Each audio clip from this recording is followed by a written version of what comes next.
Gunter Taws, President of the European Chamber of Commerce of Philippines. Good to have you with us, Gunter. Thank you so much for joining us. Good morning, Kathy. Good to be back. So what are your initial thoughts on the proposed new federal constitution? Well, if I haven't seen, or we haven't seen the actual draft, but from what I've seen and from what I've heard, is the restriction in foreign ownerships in corporation that certainly worries us, because it's really something we have been trying to work with government very closely for the last few years to ease, and now we seem to be going back to where we started. So it's going to be 60-40 on the restrictions. That remains. What impact is that going to have on foreign investors? Well, I guess we continue the same struggle that we have been trying to ease for all these years.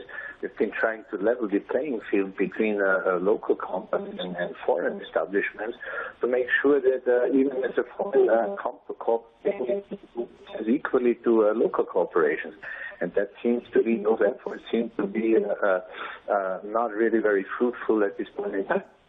Is there a workaround around that, 60-40? Well, let's see what the final draft will look like, but if it stays, it will certainly impact the foreign investments, and the FDIs have been going down and down and down, and partly attributed to probably the restrictions that we see. On the flip side, Gunter, an easing of limits proposed on media and advertising. Your thoughts?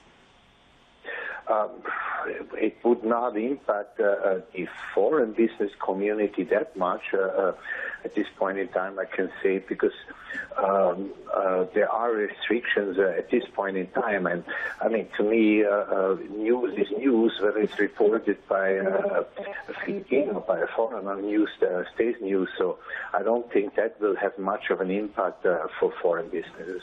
Outside the restrictions, the CONCOM aimed to eradicate political dynasties, prohibit monopolies and oligopolies that, quote, substantially lessen the competition in the markets. Wouldn't that be good for business? And there have been attempts in the past to ease the issue and whatnot.